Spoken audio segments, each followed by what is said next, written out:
Bakit kaya lagi nagkukulong ang binatang si John Ray sa bahay?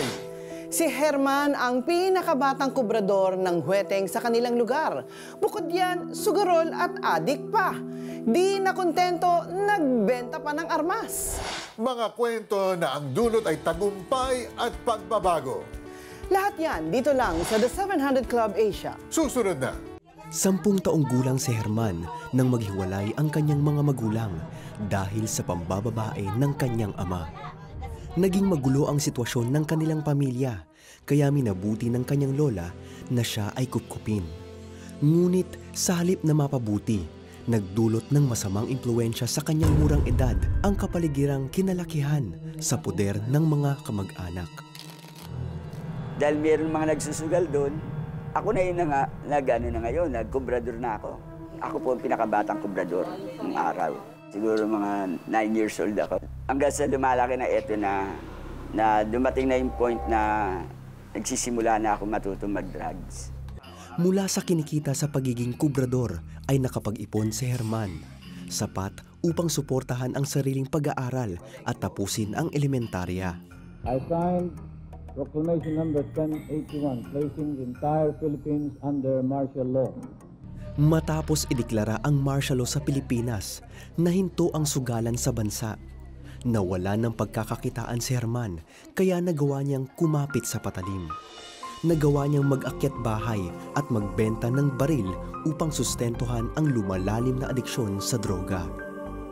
Labas-pasok din siya sa bilangguan at sa tuwing lalaya ay bumabalik din siya sa dating gawi.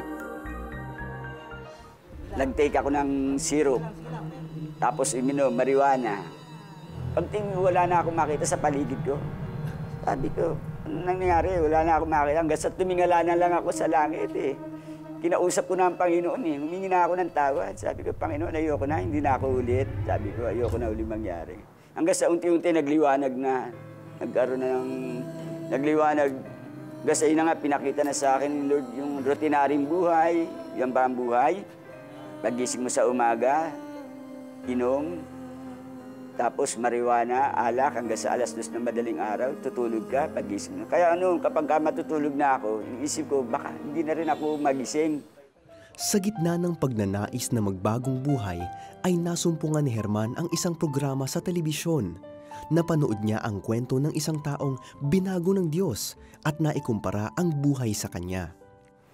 Nagpapatotoo siya tungkol sa paghagis sa kanilang Granada. Nung hinagisan siya ng Granada, inispire sila ng Panginoon. Nung tinawagan niya ang Panginoon, tumingin siya ng tulong. Sabi ko nga talaga palang totoo ang Diyos. Kaya kung gusto niyo lumago sa pananampalataya, una yung pagtanggap sa Panginoon. Siyempre, magtaas kayo ng kamay, sumunod kayo sa panalangin. At yung nga po, sumunod ako sa panalangin, pagkilala kay Jesus. Matapos tanggapin si Jesus bilang Panginoon at sariling tagapagligtas, unti-unting tinalikuran ni Herman ang mga dating layaw. Sinimulan niyang iwasan ang pagsusugal at bisyo. Nahinto na rin niya ang paggamit ng droga sa tulong at kalakasang nagmumula sa Panginoong Jesus. Nung makulong na ako, sabi ko, wala ba lang dumalaw? Sabi ko. Pero nung may pera ka, para kang marami kasama. Ang kulungan, hindi nakapagbabago sa akin. Pero ang Diyos talaga ang nagbago, nagbigay ng pagbabago sa akin. Nung makilala ko si Jesus Christ, tinanggap ko siya bilang Panginoon tagapagligtas. Doon ko nakita yung pagbabago ng buhay. Mula sa madilim na nakaraan ay binigyan si Herman ng Diyos ng maliwanag na kinabukasan. Naitaguyod niya ang kanyang pamilya at ngayon ay ibinabahagi ang kabutihan ng Diyos sa kanyang buhay. Kahit hindi tayo karapat-dapat, hindi niya tinignan yung ginawa natin na nakaraan, yung nagawang kasalanan. Dahil talaga nakita ko yung pagmamahal ng Panginoon. At hindi pangkaraniwang ang kwento ni Herman. Lahat ng kanyang nakaraan, lahat ng pangit na nakaraan, burado yun, dinilit lahat ni Lord as far as he's concerned. That's correct. And that's for everybody. Yes. Lahat tayo kasi, Manny, kahit papaano, may mga nakaraan tayong lahat. Iba-ibang level, iba-ibang degree, iba-ibang klase. Na nakaraan, kahit ba akala mo, mabuti kang tao, mabait ka, meron ka pa rin kahit papaano nagagawang kasalanan o pagkukulang sa iyong kapwa. Pero once, nakita natin nga sa kwento ni Herman, once na ma-recognize mo at aminin mo na ikaw ay makasalanang tao at hindi mo kayang baguhin ang iyong sarili at ikaw ay lalapit at magtitiwala sa ating Panginoong Diyos, ay talagang tiyak na babaguhin ka niya. Tatanggalin niya, buburahin nga, sabi mo nga Mari, buburahin ang lahat ng iyong kasalanan ng iyong nakaraan at maging ang iyong mga posible pang pagkakamaling magagawa sa kinabukasan ay nandiyan ang Panginoong Diyos para maging sanggalang mo. Ha? Kumbaga siya yung nakasalo para sa iyo. Yun lang, huwag nating kakalimutan na talagang merong Diyos na mabuti, na Diyos na nagmamahal sa atin, na Diyos na mapagpatawad at Diyos na maaaring gumabay sa atin para sa ating magandang buhay at kinabukasan. Kayo po ba kagaya niyo si Herman? Kung ano-ano na ang ginawa ninyo sa buhay, lahat na ng uri ng kasalanan na inyong natikman na kagaya niya, lahat na ng uri ng droga kanya'y natikman na. At dumating kayo sa punto na talagang wala na kayong kapag-apag-asa. Alam po ninyo, ang ating Panginoong Diyos ay mapagmahal, siya'y Ama, siya'y mabuti at mapangunawa at mapagpatawad. Kagaya ni Herman, kayo po ay maaaring magkaroon ng bagong kinabukasan. Tayo po ay lalapit sa ating Panginoong Diyos. Yun lang naman ang kanyang hinihintay yung prodigal son na bumalik sa kanya. At bukas loob at bukas ang kanyang mga kamay at palad na tatanggapin niya ang sino mang babalik loob sa kanya. Tayo po ay manalangin. Panginoon Diyos, aking Ama, sukdulan akong makasalanan. Nahihiya ako sa aking sarili. Pero napagtanto ko sa araw na ito na wala akong ibang maaring lapitan kung hindi kayo. At kayo lamang ang siyang makakaunawa sa akin at tatanggap sa akin sa aking kasalanan. Kung kaya ngayong araw na ito, ako'y nagdedesisyon. Patawarin niyo ako, Diyos ko po. Tulungan po ninyo ako magbago. Simula sa araw na ito, ikaw na ang maging tunay kong Panginoon at tagapagligtas ng aking buhay. Jesus, maraming salamat. At ikaw ay pinadala ng ating Diyos Ama upang maging kabayaran sa lahat ng aming kasalanan. Maraming salamat sa iyong pagkamatay. Maraming salamat din dahil ang plano ng Panginoong Diyos ay ikaw ay mabuhay na muli at nang sa gayon kami din ay mayroong bagong buhay. Maraming salamat po, Panginoong Diyos. Tinatanggap ko si Jesus bilang aking Panginoon at tagapagligtas simula sa araw na ito. At simula sa araw na ito, ako'y inyong baguhin. Simula sa araw na ito, ituro po ninyo sa akin yung tamang landas para sa akin. Maraming salamat po sa bagong buhay na mayroon ako sa ngalan ni Jesus. Amen. Ikwento sa amin ang ginawa mo pagsabay sa panalangin sa mga sandaling ito sa pamamagitan ng pagtawag. Pwede rin mag-text, gawin lang ito. Sumabay ba kayo sa pagdarasal at tinanggap si Jesus bilang inyong Diyos at tagapagligtas?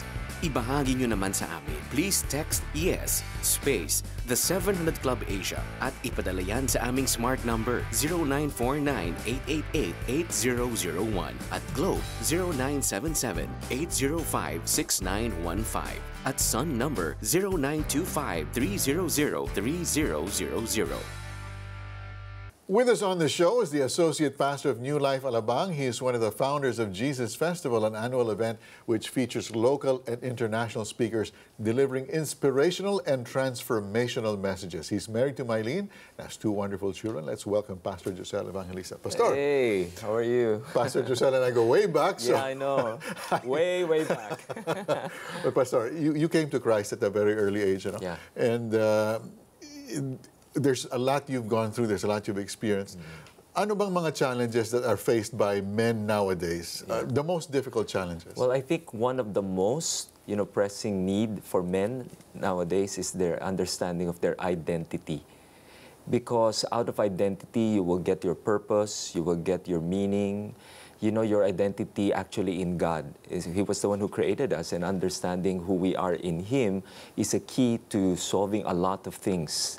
A lot of problems with regards to men, actually women and everyone. How can I tell kung may problema ba akong sorting out kung anong identity ko? How do I know that I have a problem? Yeah, we have different seasons in life. And then when you don't understand really your identity in Christ, you begin to question a lot of things. For example, if I'm a teenager, I go through a lot of changes.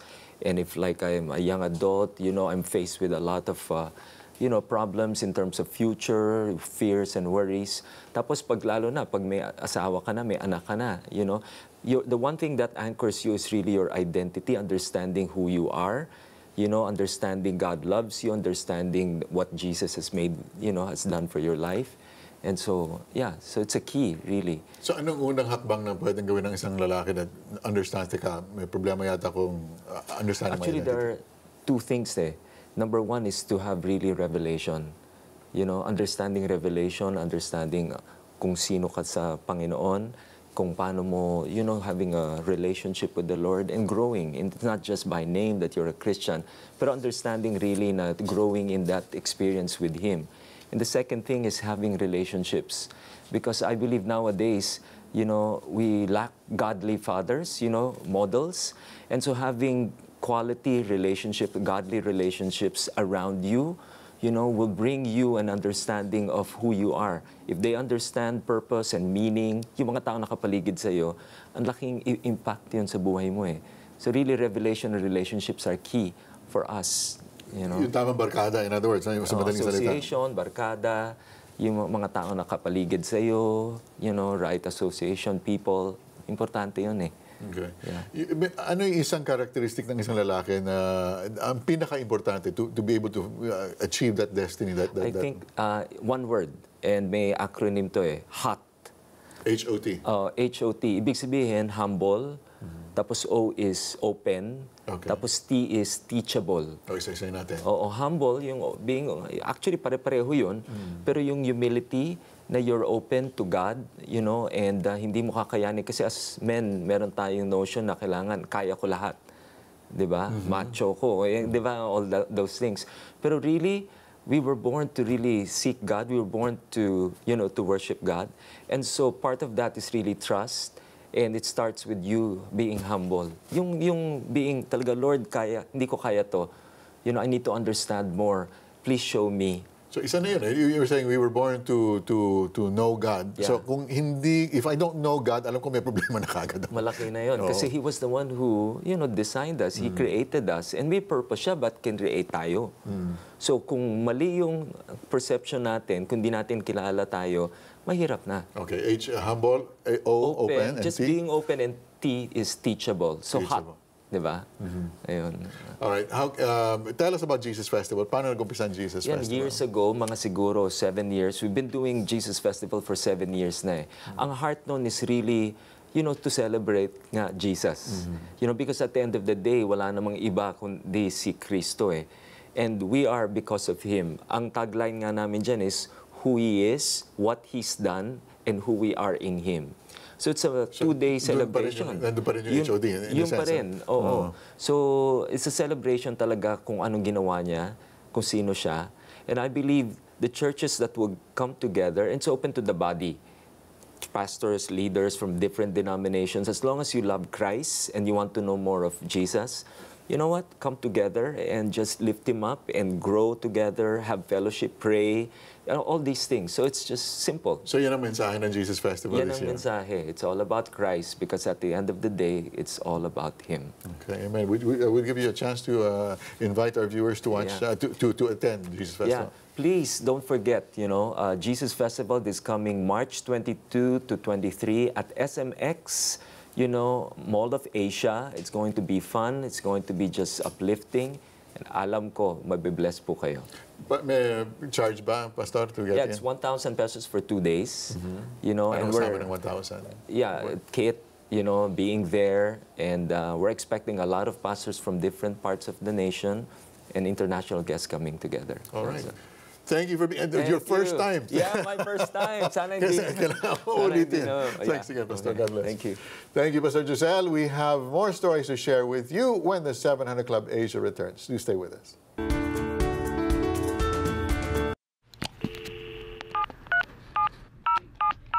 number you dialed does not exist. Don't worry when this happens. The CBN Asia Prayer Center is still here for you. Starting March 18, we'll be using this new number. Just dial 8737-0700. Repeat after me. 8737-0700. We're here for you 24/7.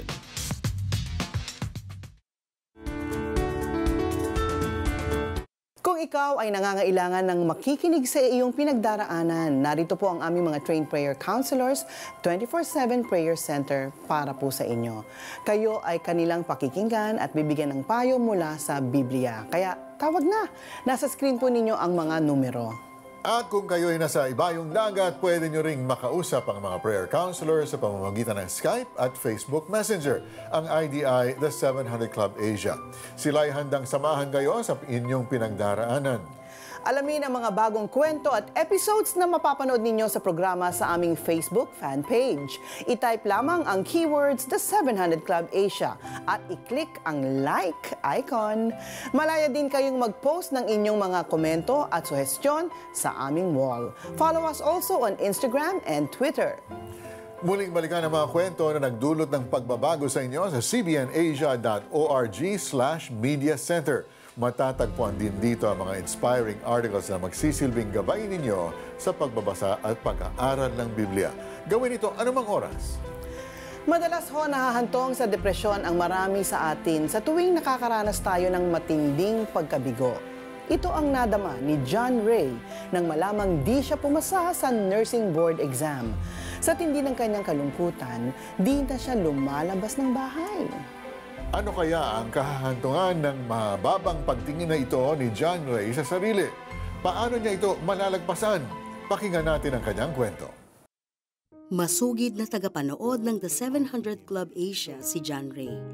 At sa kabila ng mga napapanood na kwentong punong-puno ng pag-asa, nabalot pa rin ang kanyang buhay ng labis na takot at kahihiyan nang hindi siya pumasa sa nursing licensure exam noong 2009. Na-down ako. Sabi ko, Lord, bakit naman po ganun? Di ba nag-aral naman po ako? Lumapit naman po ako sa inyo.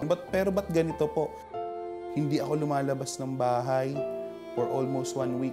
Kasi ayokong makita. Mas gusto ko pang nagkukulong. Bagamat siya ay may pagdududa, nagpatuloy pa rin siyang sumubaybay sa programa. Actually, all we need to do is receive it. We pray si Pastor Peter. It's all about victory. So sumabay ako sa prayer. Pumapasok lang sa tenga ko nun, right now, receive your victory. Sabi ko, Lord, this is it. Talagang na-flip ako nun. That at the name of Jesus, you said in your word, every Sabi, accept Jesus as your Savior and Lord. So in-accept ko na po kaagad yon. Lahat ng burden na natalo ka sa isang laban nung nakaraan is na-comfort. Dumulog din siya sa prayer center upang humingi ng panalangin na makapasa siya sa board exam. May nag-reply naman, sabi, give your faith to the Lord. Meron palang mga best friends pa. At naging tapat ang Diyos sa buhay ni John Ray. Taong 2011 nang makapasa siya sa nursing licensure exam. Sabi ko, Lord, thank you po talaga sa another blessing. Talagang claim ko kaagad yung victory. Makalipas ang ilang mga taon, ikinasal si John Ray kay Catherine at nagkaroon sila ng anak. Ngunit, dumating na naman ang isa pang unos. Ito po yung time na nagkasakit po yung anak ko. Nilagnat po siya, meron po siyang pneumonia noon. Ngayon po, lumaki naman po yung tiyan. Dahil dito, kinailangan siyang kabitan ng nasogastric tube para siya ay makakain at ng oxygen tube para makatulong sa kanyang paghinga. Tapos dumating po yung time na pinapapirma na kami ng consent. So pinirmahan namin. Pinanghinaan ako ng lahat. Pinanghinaan ako ng faith. Pinanghinaan ako ng katawan, ng isip. Gulong-gulo. Habang binabantayan niya ang anak sa ospital, muli siyang nakapanood ng The 700 Club Asia. Nanonood ngayon, nananalangin para sa iyong anak. God's healing you. Nagdadasal din ako. Hawak ko yung paa na yun. Sabi ko, Lord, I receive the healing. At dininig ng Diyos ang kanyang panalangin. Unti-unting umayos ang kondisyon ng anak hanggang sa tuluyan na siyang gumaling. Nagpapasalamat talaga ako kay Lord kasi Lord, suddenly it's a miracle. Nakatulong ang pagsubok na pinagdaanan ni John Ray sa buhay sa kanyang trabaho ngayon bilang isang ganap na nurse. Isa po akong hemodialysis nurse para tulungan ang mga taong pinanghihinaan din ng pananampalataya sa mga pasyente po namin. Huwag kayong panghinaan ng loob. Dahil sa mga panahon na mahina ang kalooban nyo, mahina ang isipan nyo, nanduro ng Panginoon na umaakay sa inyo. At sa tulong ng prayer center, nakadalo si John Ray sa simbahang kumakalinga sa kanyang paglago sa Panginoon. Ngayon pinagdasal ko rin po na sana po makasama ko na po yung pamilya ko. At sa pagsisimula ng 2019, buong pamilya silang sumalubong sa bagong taon na sumasamba at nagpupuri sa Panginoon. God is my Savior, God is my best friend. Para siyang isang kuya at isang magulang para sa akin. At lahat ng blessing at lahat ng tao na kapaligid sa akin, isibigay niya para mas lalo akong lumago. At ngayon, kung ano yung meron ako, mai-share ko rin naman po sa iba. Imagine, give up na ang siyensya, pero si John Ray hindi pa, ha? Tsaka hemodialysis nurse siya. He understands, di ba? Right, Naintindihan niya now, yung mga difficulties na involved dun sa kanyang, sa anak niya. And then talking about health issues, you've been through a battle of your own recently. Tayong lahat, or under, yung mga katawan natin are all under siege, parang gano'n, ano? And so, there are many times talaga you feel like, suko na ako, Lord, take me na. Well, actually, my initial reaction to my condition, which was cancer, is, Lord, papatayin mo na ba ako? Diba? Is it already my time? I mean, it's a natural reaction, no? Especially pag in-stage ka na yan, stage 3. Ayan na, diba? So medyo nakakatakot. But in the end, talagang wala kang ibang maaasahan at kahit na nandiyan pa yung mga lab reports at saka yung mga diagnosis ng iyong doktor, ano, kahit nandiyan pa and they speak facts, no? Factual yan, you know. Kaya lang sabi ko, these may be facts, you know, these are facts. But the truth is based on God's word. And God said He's going to heal me. And He wants to heal me. And He can heal me. So yun, Mari, ang pinanghawakan ko. 2 taon nating pinanghahawakan yan hanggang sa mga araw na ito. And I have the good news. Gusto kong i-announce dito that I have been declared in remission already. No? So, syempre, ang remission daw, it's either cancellation of debt, forgiveness of sin, and then the temporary restoration of health. Sabi ko, teka muna, canceled na yung debt forgiven na yung sin So, bakit temporary lang yung restoration ng health? So, I claim a permanent restoration of my health. And it was on God's word that I really stood on. Okay, na for my healing and my recovery. We're in the same situation. Lahat po tayo, we have bodies that are mortal, and there are bodies that are going to be battered by cancer, battered by this disease or another. But, like you said, kahit naharapin namin, nasa harap na natin yung mga facts, sabi ng doktor, ito, and they're stating, like you said, they're stating facts, God can reverse. Correct. God can heal, and God can undo whatever damage has been done in your body. Exactly. You know, because, you know, cancer may be or any disease for that matter, can be a life-threatening, you know, but it's not a death sentence because God still has the final word. Remember that. God has the final word on our lives, on the condition of our lives, on our health. He has the final word. So we have to run to Him and we have to believe Him. And we have to ask Him in faith because Jesus said many times, your faith has healed you. Question, mga kapatid, do you have faith that God can heal you? Simpleng-simple lamang po ang hinihingi ng ating Panginoong Diyos na tayo ay maniwala sa Kanya. For without faith, we cannot please God. See? And yet, apart from God, we can really do nothing. But through Him, all things are possible. Eh, may isa pang sinabi sa Mark, sa Book of Mark, na to those who believe, everything is possible. So, naniniwala ka ba na ang kagalingan ay para sa iyo? Tayo po ay mananalangin ngayon with full faith that God can heal everyone who may have any illness right now. Because in Jesus' name, God wants you well. God wants us rich. God wants us to be joyful in Him. So let us pray right now, believing that God hears us and God can heal. Panginoong Diyos, marami pong nanonood ngayon sa amin at nawawalan na po sila ng nanghihina na po ang kanilang kalooban dahil sa kalagayan ng kanilang mga pamilya na may sakit right now.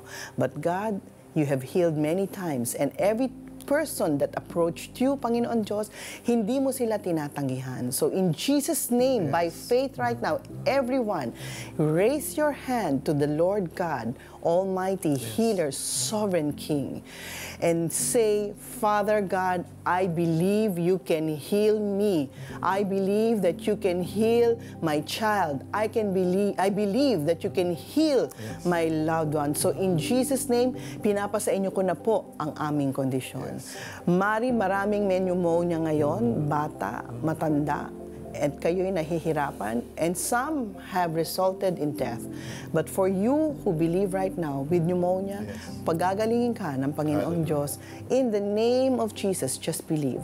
Even cancer is just a name. So all forms of cancer, breast, colon cancer, liver cancer, blood cancer, leukemia, in the name of Jesus, we command you right now to leave these bodies who have faith in the Lord Jesus Christ. We command you to leave right now in the name of Jesus. Meron ding isang binata na depressed siya dahil nabibigo na siya sa kanyang trabaho. Hindi siya makahanap ng maayos na trabaho, maging ang kanyang mga relasyon ay wasak-wasak. In Jesus' name, anak, andyan ang ating Diyos Ama na nakaabang sa iyo, and He wants to embrace you right now. Feel the Lord's embrace, and He wants to tell you, I love you, my son. You are mine. I have a wonderful plan for your life. Do not despair. Do not be dismayed, because I am here. I am your Father, and I am your friend, and I love you. Just come to me, and I will give you rest. Amen. Amen and amen. Bagong lakas at sigla ang iyong nararanasan ngayon dahil sa kapangyarihan ng ating Panginoong Hesus. Itawag sa amin na natanggap mong himala sa mga oras na ito. Tumawag sa mga numero na nasa inyong TV screen. Pwede rin po kayo mag-text, sundin lamang ito. Takot na takot ako. Kasi any moment, pwede kong mawala sa mga anak ko. Yung prayers talaga ng mga taga 700 Club nakatulong. Natutuklap na siya. Yung doktor ang nagsabi sa akin na malaking milagro yung nangyari sa'yo. Totoo ngang walang imposible sa Panginoon. Ibahagi niyo naman sa amin kung kayo'y sumabay rin at naranasan ang kagalingang galing sa Panginoon. Pwede niyong i-text ang aming smart number 0949-888-8001, Globe 0977-805-6915 at Sun 0925-300-3000 o mag-post sa aming Facebook wall, The 700 Club Asia. Takot nang bumalik ang pamilya sa kanilang bahay na nasa danger zone. Natatakot yung mga anak ko, agad na umaalis. Napili silang isa sa 16 na pamilyang nakatanggap ng pabahay mula sa Operation Blessing Community of Hope Palanok. Maraming salamat, Operation Blessing. Because of your faithful partnership and support, we are able to extend help to our needy kababayans. Their lives changed as they experienced God's love. If you want to partner with us, please visit www.cbnasia.org/give. Kalooban ng Diyos na tayo ay umusad mula sa kasamaan patungo sa kabutihan, mula pagkabigo patungo sa katagumpayan. Nais niya na makita ang ating paglago sa paraang katanggap-tanggap sa Kanya. At magagawa natin ito sa tulong ng ating Diyos. Napatunayan niya ni Apostol Pablo sa liham na kanyang isinulat sa mga taga-Filipos. Ito ang kanyang sinabi, naranasan ko na ang maghikahos, naranasan ko na rin ang managana, natutuhan ko na ang sikreto kung paano masiyahan sa anumang kalagayan sa buhay, ang mabusog o ang magutom, ang managana o ang maghirap. Ang lahat ng ito'y magagawa ko dahil sa lakas na kaloob sa akin ni Kristo. Narito ang mga kwentong dapat niyong abangan bukas. Bata minolestya ng kapitbahay, nagkaroon ng identity crisis. Bakit nasira ang pagtatambal ng sikat na Magic Twins ng basketball? Amang kaliwat kanan ng dagok sa buhay, nagtangkang magpakamatay. Pero kung may gusot, may lusot. Ang susi, makinig at sumunod. Mga tunay na kwentong buhay, susunod na sa The 700 Club Asia, Biyernes pagkatapos ng saksi sa GMA.